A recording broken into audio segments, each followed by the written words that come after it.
আজকে আমরা একটা টপিকের ম্যাথ দেখব। টপিকের নামটা হচ্ছে আরচেস এবং আরচেসের প্রবলেম দেখব। তার আগে আমরা আগের ক্লাসগুলোতে আমরা আরচেসের যে সকল ছিল ফর্মুলা ছিল ওগুলো ডেরাইভ করে রাখছি।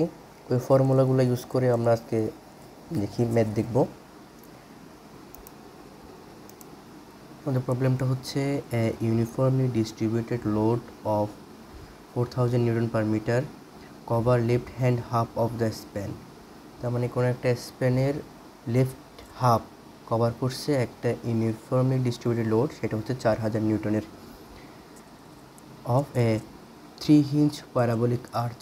তাহলে সেটা আর্চের 3 ইঞ্চ প্যারাবোলিক আর্চের যে টোটাল স্প্যান আছে তার অর্ধেক বাম পাশে এই লোডটা কভার করছে। যে আর্চের স্প্যান হচ্ছে 36 মিটার এবং সেন্টারাইজ মানে একদম মাঝখানে যে উঁচু পয়েন্ট আছে সেটা হচ্ছে বা ক্রাউন পয়েন্ট যেটা আছে সেটা হচ্ছে 8 মিটার উপরে। আমাকে যেটা বলছে determine the horizontal thrust, also find the bending moment and share force.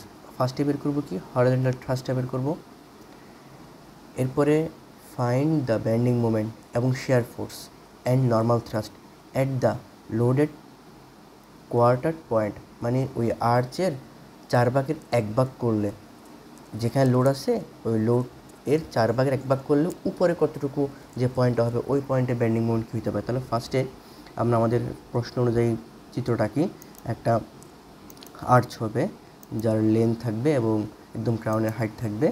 Length দেওয়া আছে 36 এবং হাইট দেওয়া আছে 8 মিটার। এবার ডি একটা পয়েন্ট, এটা আমরা কল্পনা করব ডি পয়েন্ট, যেটা হলো কোয়ার্টার পয়েন্ট, মানে এই আর্চের যে স্প্যান আছে তার 4/1, যার কারণে আমি এক্স এর মান পাইলাম 9 মিটার, ওয়াই এর মানটা আমরা পরবর্তী বের করব। এখানে দুটো পয়েন্ট আছে, এ পয়েন্ট বি পয়েন্ট। এখানে আমার হিন সাপোর্ট আছে, যার ফলে এখানে ডিরেকশন থাকবে একটা আর এর জন্য আর এ এবং বি এর জন্য আর বি, সাথে আছে হরাইজন্টাল। আচ্ছা, এরপর আমরা একটা লোড দেখলাম, সেটা হচ্ছে 4000 নিউটন পার মিটারের একটা ইউডিএল, যেটা বাম পাশে অর্ধেক আছে, কোনো একটা আর্চের বাম পাশের অর্ধেকে কভার করে রাখছে। এটা হচ্ছে আমার প্রশ্ন এবং উপরে এই পয়েন্টটাকে বলা হবে আমরা সি।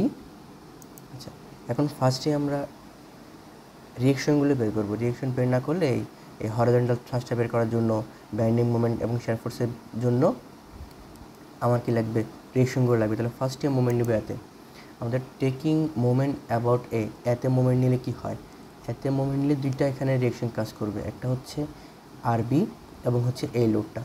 তাহলে আরবি এবং এই লোড মুখোমুখি, তাই সমান করে লিখতে পারবো।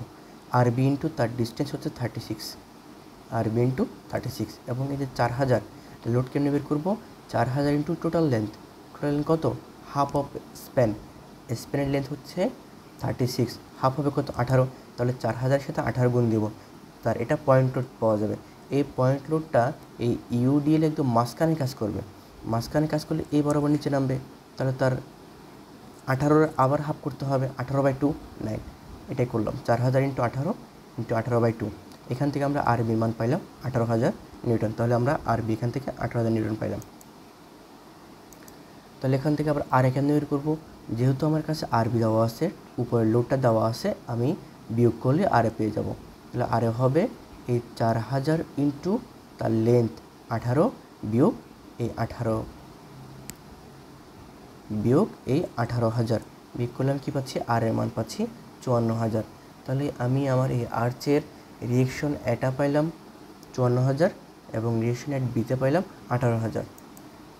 এবার নাও এখন আমার কী বের করা লাগবে, আমার কাছে আমার এইচ বের করা লাগবে। এইচ বের করতে গেলে আমরা যেটা করব, আমার জানা একটা পয়েন্টের আমি মোমেন্ট জিরো ধরে ইকুয়েশন তৈরি করব। ক্রাউন পয়েন্ট, একদম টপ ক্রাউন পয়েন্টে এই পয়েন্টটাতে আমার কি হয়, সব সময় মোমেন্ট জিরো আসে। তাহলে আমি এখানে সামেশন অফ মোমেন্ট সি ধরে নিলাম।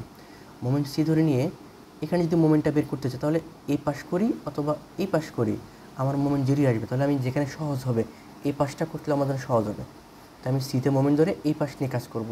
তাহলে যদি সিতে যদি মোমেন্ট নেই, তাহলে মোমেন্ট অফ সি কী আসবে, আর B into half of span 18, যেহেতু এন্টি ক্লকওয়াইজ আছে তাই পজিটিভ, আর এইচ হরাইজন্টাল ফোর্স এই বরাবর ঘুরবে, মানে ক্লকওয়াইজ লেন্থ হচ্ছে কত, এটা তাহলে এইচ ইন্টু 8 মাইনাস দিয়ে আর কোনো লোড আসলে এখানে নাই, এখানে জাস্ট ভার্টিক্যাল আর হরিজন্টাল আছে। এখান থেকে আমি যদি জানি এমসির মান 0, আমার আরবির মান হচ্ছে 18,000, তাহলে এসের মানটা আননোন, এসের মানটা বের করলাম 40,500 নিউটন পাইলাম। তারপরে আমরা আমাদের প্যারাবোলিক ইকুয়েশন, যেটা আগের ক্লাসগুলোতে ইকুয়েশন সলভ করেছিলাম, সেখানে প্যারাবোলিক ইকুয়েশন পাইছিলাম হচ্ছে এই অংশটুকু, y সমান 4h(x) l minus X by L square. এই ইকুয়েশনটা কেন ইউজ করবো?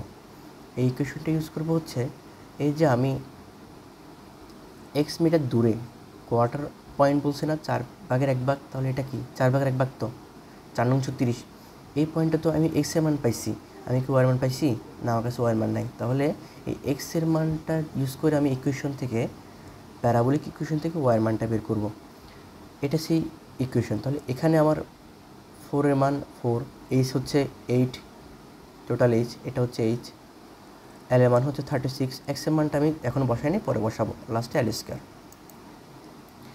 তাহলে এখন আমি কী করবো, ইকুয়েশনটা পাইলাম, এই ইকুয়েশনে আমি যদি এখন now rise at quarter span, quarter span যদি রাইজ করতে চাই, তাহলে কোয়ার্টার স্প্যানের লেন্থ কত? 4/1 9 মিটার, তাহলে এক্সের মান হবে 9 মিটার। এই ইকুয়েশনে যদি আমি 9 মিটারটা বসাই এক্সের মান, তাহলে আমরা ওয়াই মান পাবো, যেটা হাইট পাবো, আমরা ওয়াই মান পাবো হচ্ছে 6 মিটার। মানে কি এই ডি পয়েন্ট হচ্ছে কোয়ার্টার, মানে 4/1 দূরে, এবং হাইট হচ্ছে আমার 6 মিটার, এটা পাইলাম। এখন আমাকে বলছে মোমেন্ট বের করতে, মোমেন্ট বের করতে বলছে না, ডি পয়েন্টে মোমেন্ট বের করতে বলছে, শেয়ার বের করতে বলছে, নর্মাল থ্রাস্ট বের করতে বলছে। তাহলে ফার্স্টে মোমেন্ট অ্যাট ডি করি, মোমেন্ট অ্যাট ডি বাম পাশেই নিয়ে করলাম, ডান পাশে অনেক যেহেতু বেশি লম্বা এটা করবো না, বাম পাশে করবো। তাহলে বাম পাশে কী কী থাকবে? আমার এই ফোর্স থাকবে, ভার্টিক্যাল ফোর্স, হরিজন্টাল ফোর্স, আর এটা লোড থাকবে। তাহলে করি আর এ ভার্টিক্যাল ফোর্স ইন্টু ডিস্টেন্স হচ্ছে 9, ওকে। এবার এইচ ইন্টু ডিস্টেন্স হচ্ছে কত? এই 6, এইচ ইন্টু এইচ ইন্টু 6। এবার এখানে যে ইউডিএলটা আছে তার কাজ করবে এতটুকু পর্যন্ত, তাহলে এটার লেন্থ কত? 9 মিটার। তাহলে এটা লোড পাবো কেমনে? 4000 সাথে 9 গুণ করলে এটা লোড পাওয়া যাবে। কিন্তু এই ডি পয়েন্টের সাপেক্ষে কি এটার পয়েন্ট লোড 9 অর্ধেক, 10 অর্ধেক করে দিলাম। ফার্স্টে আমার কাছে রিয়েকশন আছে 54,000 ইন্টু 9, এই হরিজন্টাল আছে 40,500 ইন্টু 6, তারপর ইউডিলের জন্য মাইনাস করলাম 4000 ইন্টু এই লেন্থ 9, আবার 9-এর অর্ধেক হচ্ছে কি তার সেন্টার। তাহলে আমি এখানে মোমেন্ট অ্যাট দিতে পাইলাম হচ্ছে 81,000 নিউটন মিটার। এটা হচ্ছে আমার ডি পয়েন্টের মোমেন্ট। এখন আমাকে নর্মাল থ্রাস্ট বের করতে বলছো। নর্মাল থ্রাস্টের ফর্মুলাটা কি? নর্মাল থ্রাস্টের ফর্মুলা হচ্ছে n is two H cos theta plus B sine theta. এখানে এইচটা হচ্ছে হরিজন্টাল যে ফোর্সটা সেটা, এবং বি হচ্ছে যে পয়েন্টে আমি ধরছি ওই পয়েন্টের শেয়ার কত, মানে ওই পয়েন্টের বাম পাশে তো ডান পাশে আমার ভার্টিক্যাল যেই সকল লোড আছে ওগুলার সামেশন করবো, ওইটা হচ্ছে আমার ভি মানে শেয়ার। কিন্তু আমার কাছে থিটার মান নাই, আমার কাছে থিটার মান দেওয়া নাই, কিন্তু আমি তো ইকুয়েশন জানি। আমরা ইকুয়েশন জানি কি, একটু আগে বের করছিলাম প্যারাবোলিক ইকুয়েশন, ওয়াই সমান 2/81x ইন্টু 36/x, 36 - 6। এখন এটা হচ্ছে আমার এই প্যারাবোলা, এই আর্টের জন্য প্যারাবোলিক ইকুয়েশন। তাহলে এই প্যারাবোলিক ইকুয়েশনকে আমি যদি ডিফারেন্সিয়েশন করি, তাহলে যেটা হবে এই এক্স ভিতরে চলে গেলে এক্স স্কোয়ার হয়, এখানে 30x হয়। তাহলে 30xকে ডিফারেন্সিয়েট করলে 30x থাকে, আর এক্স স্কোয়ারকে ডিফারেন্সিয়েট করলে 2x থাকে। এখন dy/dx এটাকে আমরা tan থিটা লিখতে পারি, বাকি সব সেম আছে। এখন এক্সের পরিবর্তে 9 বসালাম, এই কারণে, কারণ আমার থিটা লাগবে এই বিন্দুতে। তাহলে এই বিন্দুতে যদি থিটা লাগে, তাহলে আমি এখানকার এক্সটা ইউজ করবো, এক্স হতে কত 9 বসানোর পরে আমি একটা মান পাইলাম tan থিটা সমান 4/9। তাহলে থিটা সমান কী হবে? tan ইনভার্স 4/9, থিটা পাইলাম 23.96। এই থিটার মানটা সহ এইচের মান, ভি এর মান এখানে বসালে নর্মাল থ্রাস্ট পেয়ে যাবো। তাহলে নর্মাল থ্রাস্টটা আমরা বের করি, ফর্মুলা এটা, এইচের মান হচ্ছে 40,000, এইচের মান কস, এইচের মান 40,500, এই যেখানে এখানে আছে এইচের মান 40,500। তাহলে 40,500 কস 23.96 প্লাস ভিটা কেমন আসছে? ভি হচ্ছে এই ডি পয়েন্টের বাম পাশে শেয়ার করছি, বাম পাশে ভার্টিক্যাল লোডগুলোর সামেশন করছি। তাহলে বাটি লোড কী কী আছে, একটা হচ্ছে রিয়েকশন আছে, আর একটা হচ্ছে উপরের লোড আছে। তাহলে বিয়োগ করে দিই, রিয়েকশন 54,000, উপরের লোড কত হবে 40 ইন্টু এই 4,000 ইন্টু এই ডিস্টেন্স 9, তাহলে 54,000 মাইনাস 4,000 ইন্টু 9, এটা আমার ভি হয়ে গেল, শেয়ার হয়ে গেল। তাহলে সাইন 23.96, এখানে যদি আমি মানটা বসাই তাহলে আমার নর্মাল থ্রাস্টের মান আসতেছে 44,319.489। সেমভাবে যদি আমি শেয়ার ফোর্স বের করতে চাই, এই পয়েন্টে ডি পয়েন্টে শেয়ার ফোর্স বের করার ফর্মুলা হচ্ছে H sine theta minus V cos theta. এই ফর্মুলাগুলো আগের ক্লাসে ডেরিভেশন করা আছে, এখন হচ্ছে অ্যাপ্লাই করতেছি। তাহলে এখানে এইচের মান কত 40,500, সাইন থিটার মান কী হবে, এই থিটা এটা ইউজ করবো 23.96, ভি এই ভিটা ইউজ করবো, আর থিটা সেমটা ইউজ করবো। তাহলে আমি এইচের মান 40,500 ইউজ করলাম, সাইন 23.96, ভি হচ্ছে কোনটা, এটার মান কত আসতেছে 54,000 মাইনাস 4,000 ইন্টু 9, এটার রেজাল্ট আসতেছে 18,000। এখানে কস দিলাম, কস, আর থিটা হচ্ছে 96, 23.96। এটাকে পুরোটা হিসাব করলে আমরা শেয়ার ফোর্সের মান অলমোস্ট 0 পাইতেছি। এখানে যদি আমি পারফেক্টলি করতাম, এই থিটা মানগুলোকে সামথিং বাই সামথিং করে করতাম, তাহলে এখানে 0 আসতো। যেহেতু আমি দশমিক ধরে ফেলছি, কিছুটা 0 কাছাকাছি হবে। তাহলে আমার কী করলাম, আমরা এই ইয়াতে শেয়ার ফোর্স বের করলাম, থ্রাস্ট বের করলাম, ডি পয়েন্টে বেন্ডিং মোমেন্ট বের করলাম। আমাদের কাজ ছিল এগুলাই, যে ডি পয়েন্টে bending moment, shear force, normal থ্রাস্টটা বের করা। ঠিক আছে, নর্মাল থ্রাস্টটা বের করা। পরবর্তী ক্লাসে আমরা আরেকটা ম্যাথ দেখব।